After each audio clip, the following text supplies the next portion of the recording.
Hello दोस्तों, आपका इस आई एस सर्वोदय में स्वागत है। मैं नीतीश कुमार। आज आपका हिस्ट्री जो है, सिक्स हिस्ट्री जो है उसकी आपको चैप्टर 3 है। चैप्टर 3 है ये। आप इस वीडियो को शुरू से लास्ट तक जरूर देखेंगे। इसका आपने आपको पैसे पहले चैप्टर 1 चैप्टर 2 ये दोनों चैप्टर हम लोगों ने कर चुका है। और आपको एक ज्योग्राफी का भी आपको geography का एक चैप्टर हो गया है जी। चलें आगे, तो आप उसको भी देख सकते हैं जी। चलो, आज की अगर बात करें हम चैप्टर 3 की, तो इसमें मैं आपको डिस्कस करूंगा। आप लोगों से ये विनती है या ये निवेदन है कि वीडियो अच्छा लगे तो आप इस वीडियो को शुरू से लास्ट तक जरूर देखें और जितना हो सके लाइक शेयर और सब्सक्राइब करने का प्रयास करें। इससे क्या होगा कि आपका नोटिफिकेशन भी आसानी से प्राप्त हो जाएगा और हमें यही मोटिवेशन भी प्राप्त होगी। जितना हो सके आप इस वीडियो को शेयर करने का प्रयास करें, क्योंकि आज के समय में अगर बात करें, आगामी आप जो भी एग्जाम देंगे, अगर 69 बीपीएससी की अगर बात किया जाए या मान ली सुपर टेट की बात किया जाए या यूपीपीएससी, आगामी जो भी एग्ज़ाम आप दे रहे हैं तो उसमें आपको एनसीईआरटी का एक बहुत बड़ा रोल है। उसमें आपको बेसिक कॉन्सेप्ट तैयार हो जाता है चीज़ें।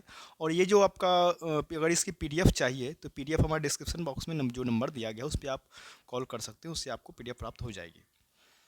और ये हमसे यही गुजारिश रहेगी कि आप इसको जितना हो सके आप इसको शेयर करने का ज़रूर प्रयास करेंगे और वीडियो को शुरू से लास्ट तक जरूर देखें और जितना हो सके आप इसको प्रयास करें कि शेयर करें जितना ज़्यादा, क्योंकि इससे क्या होगा कि जो तैयारी करने वाले बच्चे हैं जिनको जानकारी नहीं है, या सुपर टेट तैयारी करेंगे या 69 बीपीएससी देने वाले हैं, या मान लीजिए यूपीएससी ही देने वाले हैं, जैसे अभी हाल ही में जो रिजल्ट आए हैं हिंदी मीडियम का, काफ़ी अब जो पहले की तुलना में अगर देखा जाए तो रेशियो बढ़ रहा है ये रिजल्ट का जो हिंदी मीडियम का तो है। ये पीडीएफ अभी आपको अगर इसके बारे में डिस्कस करूँ तो ये 6 to 10 का है, आपको प्रिपेयर बना हुआ नोट्स है ये चाहिए। अगर आप मार्केट से लेते हैं, परचेज करते हैं, फिर उसका खरीदते हैं, उसको काफ़ी ज़्यादा कॉस्ट देना पड़ता है, उसका फिर आपको नोट्स बनाने में भी टाइम लगेगा। इसकी वजह से वो सारा चीज़ें टाइम बच जाएगा, आपको फिर तैयारी करना ही रह जाएगा। इसमें ये 6 to 10 का भी ऑल ओवर जीएस है। उसका फिर आके मैं 11-12 का फिर मैं बाद में इसका फिर डिस्कस करूँगा चीज़ के बारे में। अभी ये हिंदी मीडियम मीडियम आपका अगर बात करें तो इसमें हिंदी मीडियम है अभी। आगे फिर मैं आपको इंग्लिश मीडियम की भी बात करूँगा चीज़ें। चलिए मैं स्टार्ट करता हूँ। आज का ये तीसरा चैप्टर प्रारंभिक नगर है। चलिए आगे चलते हैं।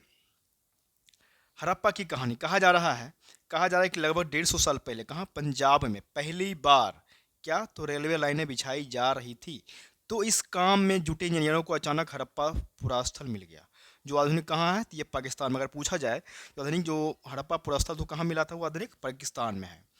यह सभ्यता जो है कहाँ है, तो सिंधु नदी के निकट विकसित हुआ है। मतलब ये अगर पूछा जाए कि जो हड़प्पा पुरास्थल है वो कहाँ विकसित हुआ था, किस नदी किनारे निकट, तो ये सिंधु नदी हो जाएगा।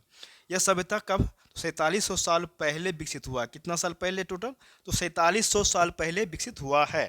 हड़प्पा सभ्यता एक नगरीय सभ्यता थी जो कि अपने समकालीन मिस्र, मेसोपोटामिया और अन्य सभ्यताओं से लगभग सभी क्षेत्रों में काफ़ी विकसित किया है।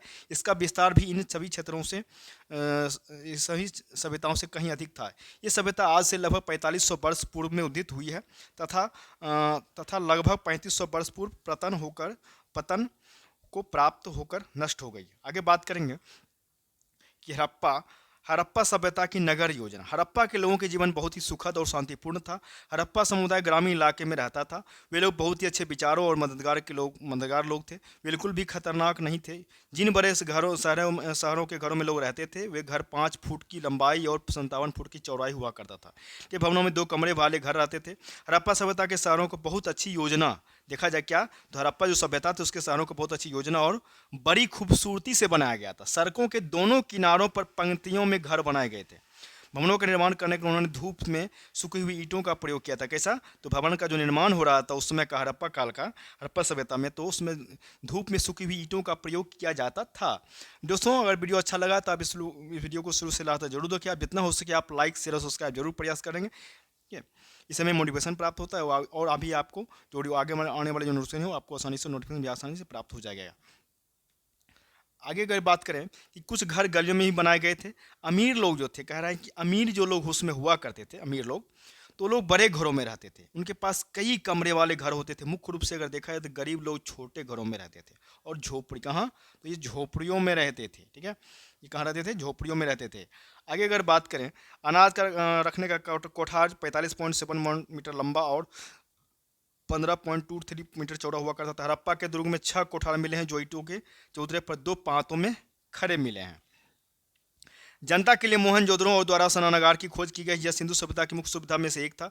हड़प्पा सभ्यता के शहरों में मकान बनाने के लिए भी धूप में सूखी हुई ईंटों का इस्तेमाल किया जाता था। शहर में मंदिर बनाने के लिए कई ईंटें और मिट्टी का इस्तेमाल की होता था। जल निकासी से बचने के लिए उन्होंने जलाशय को बनाया गया और उसमें मिट्टी का उपयोग किया गया। बौद्ध धर्म के लोगों के लिए स्नानागार का निर्माण किया गया था। पूजा करने वाले कपड़े बदलने के लिए छोटे कपड़े इस्तेमाल करते थे। मतलब बौद्ध धर्म के जो लोगों ने स्नानागार का निर्माण किया था और जो पूजा करने वाले कपड़े बदलने के लिए छोटे कमरे इस्तेमाल हो जाते थे। इसके बाद देवी की पूजा वो लोग करते थे। आगे बात करेंगे कि सिंधु घाटी सभ्यता में जल निकासी प्रणाली जो थी बहुत व्यवस्थित क्रम में थी। हर घर में सबसे अच्छी सुविधा के लिए नाली व्यवस्था का प्रयोग किया गया था। प्रत्येक घर से पानी की निकासी का स्थान ईंटों से बनाया गया था। किससे? ईंटों से बनाया गया था।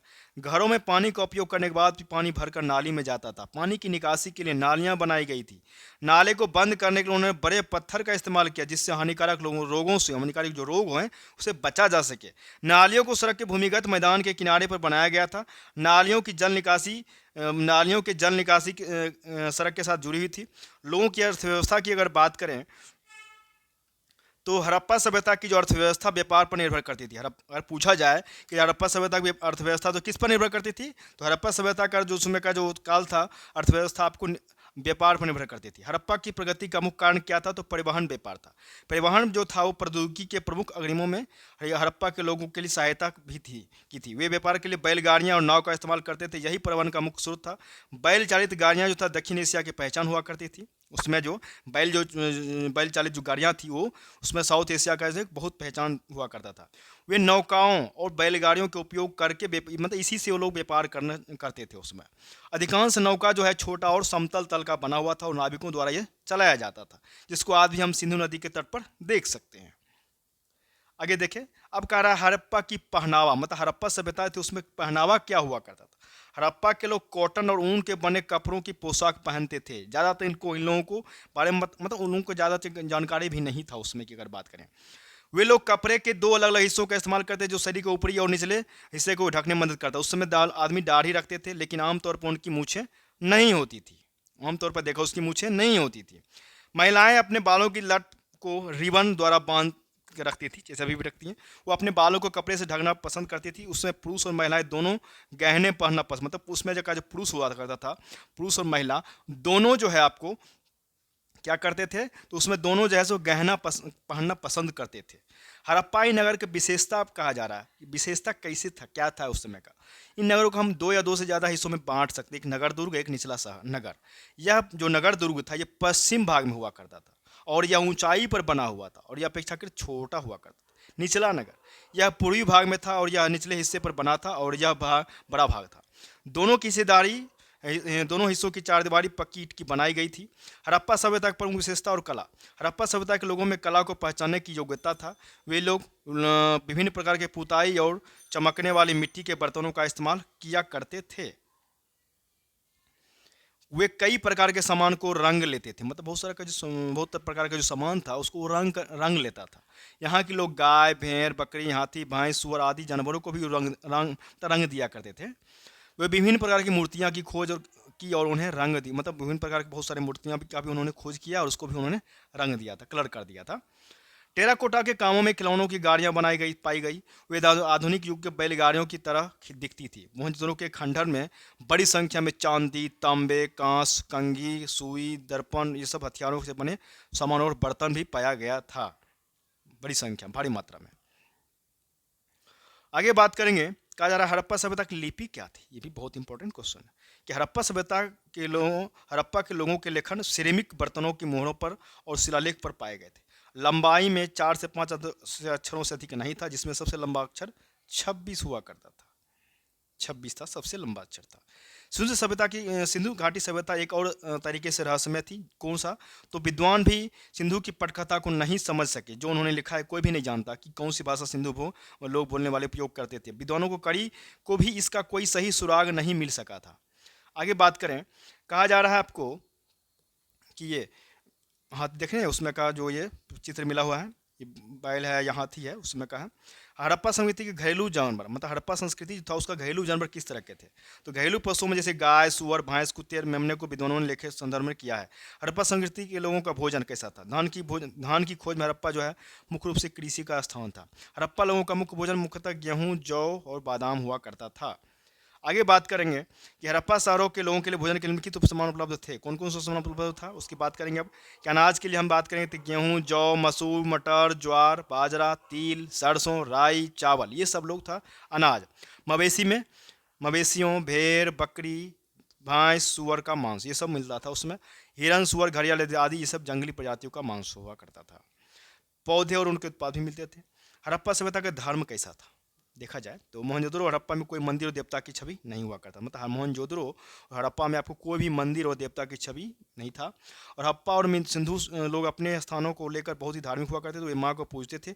उसमें शिव पशुपति प्रख्यात थे। वे लिंग, वृक्ष, सांप, पशु आदि की भी पूजा करते थे। हड़प्पा सभ्यता के लोगों का गहना कैसा हुआ करता है। देखिए ये सब जो गहना था उस समय का, प्राचीन काल का, हड़प्पा सभ्यता के उन्होंने ये सब मिला है खुदाई में। हड़प्पा और सिंधु के गहने सोने और धातुओं द्वारा बनाए गए थे। गहने मुलायम धातुओं का प्रयोग किया जाता था। महिलाएं सोने के गहने का इस्तेमाल उसी पत्थर से टुकड़े करती थी जिस प्रकार रंग के हुए कपड़े पहनती थी।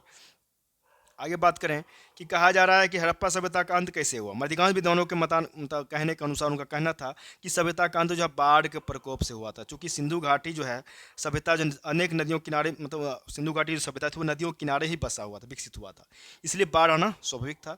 अतः यह तर्क सब मान्य है, परंतु कुछ विद्वानों का मानना है केवल बाढ़ के कारण इतनी विशाल सभ्यता समाप्त नहीं हो सकती। मतलब कुछ विद्वानों का अलग भी कहना है, अपना अपना मत है।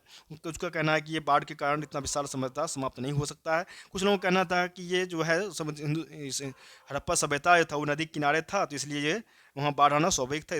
तो यही तर्क सही है, सबका अपना अपना मानना है। आज देखिए ये सब चीज़ें खुदाई के दौरान प्राप्त हुआ था। हड़प्पा सभ्यता के पतन के कारण अब पूछा जा रहा है कि कैसा क्या क्या हो सकता है। मतलब हड़प्पा सभ्यता का जो पतन हुआ था क्या क्या कारण हुआ था पतन होने में, हो सकता है कारण आर्यों का आक्रमण, महामारी, पर्यावरण का असंतुलन भी हो सकता है, जलवायु परिवर्तन हो सकता है, जनसंख्या का अनपेक्षित वृद्धि भी हो सकता है, नदियों के मार्ग में परिवर्तन, व्यापारिक गतिविधि में कमी, नदियों से आने वाली बाढ़, ये सब था। अब आएंगे हम मोहनजोदड़ो। मोहनजोदड़ो के बारे में समझेंगे तो मोहनजोदड़ो का मतलब होता है मुर्दों का टीला। दक्षिण एशिया में बसे इस शहर को सबसे पुराना शहर माना जाता है। यह बहुत ही व्यवस्थित ढंग से बनाया गया था। पाकिस्तान के सिंध में 2600 BC के आसपास इसका निर्माण हुआ था। इस नगर में विशाल स्नानागार मिला। यह स्नानागार ईंट और प्लास्टर से बनाया हुआ था। इसमें पानी का रिसाव रोकने के लिए प्लास्टर के ऊपर चारकोल की परत चढ़ाई गई थी। इस सरोवर में दो तरफ से उतरने के लिए सीढ़ियां बनाई गई थी और चारों ओर कमरे बनाए थे। कालीबंगा और लोथल जो है से अग्निकुंड मिला है। हड़प्पा और मोहनजोदड़ो से भंडार गृह प्राप्त हुए हैं। भवन, नाले और सड़क। भवन, नाले और सड़कें की बात किया जा रहा है। भवन, नाले और सड़क की, तो इन नगरों कहा जाए तो इन नगरों के घर आमतौर पर 1 या 2 मंजिला होता था और घर के आंगन तो चारों, घर का जो आंगन हुआ था उसमें चारों ओर कमरा बनाया जाता था। अधिकांश घरों में एक अलग अलग स्नानागार होता था जरूर, और कुछ घरों में कुएं भी होते थे। कई नगरों में ढके हुए नाले, मतलब नाला जो होता था कई घर में वो नाला ढका हुआ था। नाला जल निकासी प्रणाली काफ़ी विकसित हुआ करता था। घर, नाले और सड़कों का जो निर्माण हुआ था वो योजनाबद्ध तरीके से किया गया था। ठीक है, ये योजनाबद्ध तरीके से किया गया था। हड़प्पा के नगरों में बड़ी हलचल हुआ करती थी। नगरीय जीवन कैसा था तो कहा जा रहा कि हड़प्पा के नगरों में बड़ी हलचल रहा करती होगी। नगरों के निर्माण में लोग निर्माण में कार्य में संलग्न थे तथा यहाँ पर धातु, बहुमूल्य पत्थर, मनके, सोने, चांदी से बने आभूषण प्राप्त हुए हैं। लिपिक कुछ लोगों मोहरों पर लिखते थे, कुछ लोग शिल्पकार भी, कुछ तांबे और कांसे औजार, हथियार, घने बर्तन बनाए जाते थे। चांदी और सोना की बात करें तो गहने और बर्तन चट पत्थर बनके कर्नेलियन पत्थर, हड़प्पा के लोग पत्थर की मोहरें बनाते थे। आगे बात करें गांव का विकसित रूप नगर कहलाता है। गांव का जो विकसित रूप होता है वो क्या कहलाता है, नगर कहलाता है। जहां से आज 40 वर्ष पूर्व गांव का प्राकृतिक वातावरण था, आज वहां बड़ी बड़ी इमारतें तथा सड़क निर्मित हो गई है। गांव के प्राकृतिक वातावरण का विकास कर भौतिक वातावरण के विकास का स्वरूप ही नगर रूप में व्यवस्थित होता है।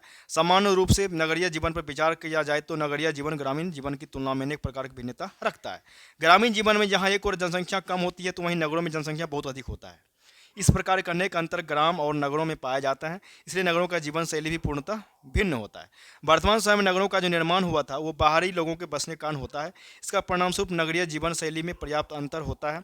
यहाँ की बोली में भिन्नता दृष्टिगोचर होती है क्योंकि यहाँ पर भिन्न संस्कृतियों के लोग रहते हैं, इसलिए रीति रिवाजों परंपराओं में भिन्नता पाई जाती है। समाजशास्त्रियों द्वारा अगर देखा जाए तो नगर को परिभाषित करते हुए पृथक पृथक विचार प्रस्तुत किया गया है। लुमिस ने लिखा है कि नगर एक ऐसा समुदाय है कहना है कि नगर एक ऐसा समुदाय है जिसे दूसरे समुदाय की जनसंख्या का आकार, घनत्व, व्यवसाय की प्रवृत्ति तथा सामाजिक संबंधों जैसी भिन्नता के आधार पर अलग किया जा सकता है, मतलब पृथक किया जा, पृथक का मतलब अलग होता है। फेनांस बालू या स्फटिक पत्थरों के चूर्ण को गोंद में मिलाकर तैयार किया गया एक पदार्थ होता है। नगरीय पदार्थ जीवन की विशेषताएं। नगर जनसंख्या अधिकता, कि नगरीय जीवन में जनसंख्या अधिक होती है। आज भी वर्तमान समय में देखें तो अनेक नगर ऐसा है जिसमें बहुत अधिक जनसंख्या पाई जाती है, तब व्यक्ति फुटपाथ पर रात बिताने के लिए विवश होता है। मुंबई में आज भी जो है हजारों की संख्या में व्यक्ति फुटपाथ पर सोते हैं। अनेक बड़े नगरों की जनसंख्या जो करोड़ों में पहुंच गया। अगर आज की बात करें तो बहुत सारे ऐसे नगर हैं जहां पे जो जनसंख्या है वो आपको करोड़ तक पहुंच चुकी है। प्रत्येक स्थान पर जनसमूह दिखाई देता है, जिससे आपको नगरीय जन संसाधनों पर दबाव पड़ रहा है। लोगों को रहने के लिए पर्याप्त मात्रा में घर भी नहीं मिल पा रहा है। अब बात करेंगे सेकंड, जो नगरीय जो जीवन की विशेषता की बात करें। सेकंड था आपका, फर्स्ट था आपका जनसंख्या की बढ़ना की अधिकता, और दूसरा है विविधता की स्थिति। विविधताओं की अगर स्थिति की बात करें तो दृष्टिपात किया जाए तो नगरीय जीवन में प्रत्येक क्षेत्र में विविधता पाई जाती है। अतः नगरों में रहने वाले व्यक्ति विभिन्न धर्मों, जाति और संस्कृति के होते हैं, क्योंकि वह नगर में उद्देश्य की पूर्ति के लिए विविध स्थानों से आते हैं। जैसे मुंबई में हिंदू, सिख, मुस्लिम और ईसाई मानने वाले मिलेंगे तथा वहाँ पर रहने वाले व्यक्तियों की भाषा और जीवन शैली में भी पर्याप्त भिन्नता के स्थिति दृष्टिगोचर होगी। विकसित तकनीक। नगरीय जीवन में किसान एवं प्रौद्योगिकी का विकास तीव्र गति से होता है। यहाँ पर प्रत्येक क्षेत्र में तकनीक का व्यापक दृष्टि से उपयोग किया जाता है। विद्यालयों में कंप्यूटर के माध्यम से शिक्षा प्रदान की जाती है। बालकों को कंप्यूटर का ज्ञान प्रदान किया जाता है। भवन निर्माण में भी बहुमंजिला भवनों के निर्माण की तकनीकी का प्रयोग किया जाता है। क्यों होता है देखा जाए, क्योंकि यहाँ पर स्थान का अभाव होता है। इस प्रकार उद्योगों का भी व्यापक रूप से तकनीकी का प्रयोग किया जाता है। या नगरीय जीवन विकसित तकनीकी पर आधार पर जीवन है। विकसित परिवहन व्यवस्था। नगरीय जीवन में मोटर गाड़ी, कार, बस एवं लोकल ट्रेनों के माध्यम से आवागमन की सुविधा होती है। इससे नगर का विशाल क्षेत्र भी समीप सा लगने लगता है। आज मुंबई एवं कोलकाता जैसे महानगरों में व्यक्ति 100 से 150 किलोमीटर तक की यात्रा समान रूप से करके शाम को अपने घर आ जाता है। व्यक्ति नगर के कोने से दूसरे कोने तक सरलता से कार्य करने के लिए अच्छी परिवहन व्यवस्था की स्थापना द्वारा आ जा सकते हैं। इस प्रकार उच्च तकनीकी और सुविधा युक्त देखा जाए तो वाहन जो है नगरीय परिवहन व्यवस्था में देखने को मिलता है। इसलिए अगर देखा जाए तो आपको आप लोगों से ये वीडियो अच्छा लगे तो आप इसको वीडियो को जितना हो सके आप इसको शेयर करने का जरूर प्रयास करें। अगला टॉपिक है आपका कि श्रम विभाजन और विशेषकरण की स्थिति। मतलब नगरीय जीवन में प्रत्येक कार्य जो है आपको विशेषज्ञता के आधार पर होता है, क्योंकि कार्य में अधिक अवसर उपलब्ध होता है। जैसे एक व्यक्ति स्कूटर का मैकेनिक होता है तो वह स्कूटर को ठीक करने का कार्य करेगा, वहीं बाइक बनाने वाले व्यक्ति बाइक बनाने का कार्य, क्योंकि दोनों को ही अपने अपने कार्य विशेषज्ञता की स्थिति प्राप्त, मतलब जानकार ज़्यादा है। इसके साथ अगर बात करें किसी एक मशीन या वस्तु के निर्माण में भी अलग अलग कार्य विशेषज्ञ व्यक्तियों द्वारा किया जाता है। पंखे या मोटर बनाने के कार्य किसी एक कंपनी को तथा पंखुड़ी बनाने का कार्य किसी दूसरी कंपनी को दिया जाता है। इस प्रकार नगरीय जीवन में जो था आपका श्रम विभाजन और विशेषीकरण की स्थिति व्यापक रूप से हम देख सकते हैं। अब अगला है व्यावसायिक विभिन्नता था कि नगरीय जीवन व्यावसायिक भिन्नता की स्थिति को देखने को मिलता है। इसमें कुछ व्यापार जो था थोक विक्रेता के रूप में, कुछ खुदरा विक्रेता के रूप में संपन्न किए जाते हैं। ठीक है, आगे है संपन्न किए जाते हैं। प्रत्येक क्षेत्र में अनेक प्रकार के कारखाने भी पाया जाता है, जिससे व्यावसायिक भिन्नता भी देखी जाती है।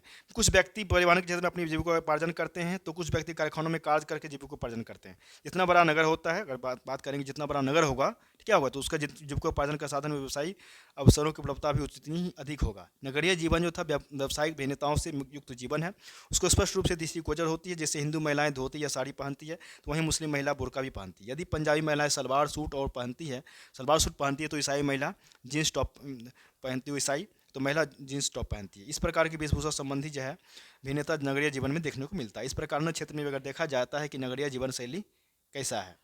आगे बात करें है सांस्कृतिक विभिन्नता। सातवां जो पॉइंट हमारा का है सांस्कृतिक विविधता कैसा है, भिन्नता कैसा है।